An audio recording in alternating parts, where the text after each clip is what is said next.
Em aplicativos datacêntricos, as telas são simplesmente representações das estruturas de dados.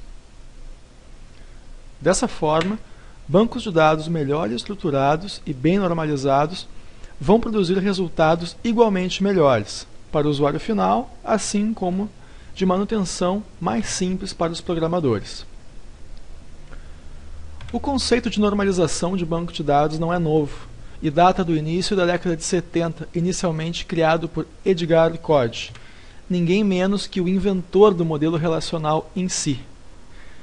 Ele definiu vários níveis de permissão, às vezes burocráticos até demais, porém as regras mais importantes são: garantir que todos os registros de uma mesma coluna sejam do mesmo tipo. Por exemplo, definir bem o tipo da coluna, como inteiro, e-mail, data, etc., e não tudo como varchar. Eliminar qualquer tipo de duplicidade da mesma tabela.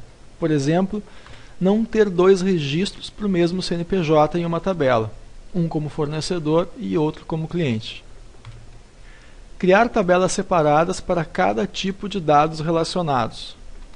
Por exemplo, criar tabelas separadas para clientes, estado, status, pedidos, etc., e não duplicar os dados do cliente em mais de uma tabela.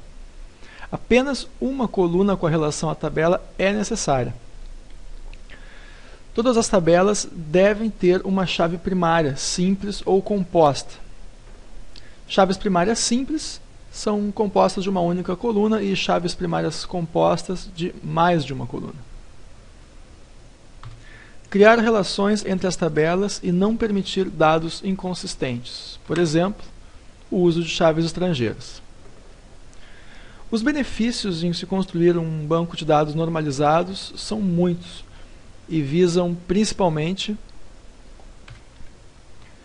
evitar que alterações em uma tabela gerem inconsistência em outras tabelas. Por exemplo, o uso de chaves estrangeiras para relacionar tabelas. Minimizar a necessidade de se remodelar as estruturas ao estender as funcionalidades do banco de dados. Por exemplo, criar tabelas independentes para cada cadastro evita múltiplas atualizações quando um dado se altera. Tornar o modelo de dados mais informativo para os usuários e para as aplicações. Por exemplo, uma boa definição de tipos de colunas permite criar telas automaticamente. E, por fim, evitar que a manipulação de dados se torne mais complexa do que o estritamente necessário. Por exemplo, um bom relacionamento entre as tabelas permite ao usuário encontrar as informações relacionadas mais facilmente. A evolução do conceito de normalização, proposto por Code na década de 70, aliado à evolução dos bancos de dados relacionais, culminou, portanto, na possibilidade do surgimento de plataformas de criação de sistemas sem código-fonte, como o Plune. Esse tipo de plataforma se utiliza de bancos de dados ricos em funcionalidades e bem normalizados para construir telas automaticamente. Bancos de dados mal construídos, ao contrário, culminam em excessos desnecessários, como a escrita de código-fonte, necessidade de interpretação dos sistemas e regras de negócio. Lembre-se, portanto, que quanto maior a qualidade do banco de dados, mais previsíveis são as telas, e mais simples será o desenvolvimento. O que queremos dizer, portanto, com normalização no Plune é que não devemos poupar a criação de tabelas.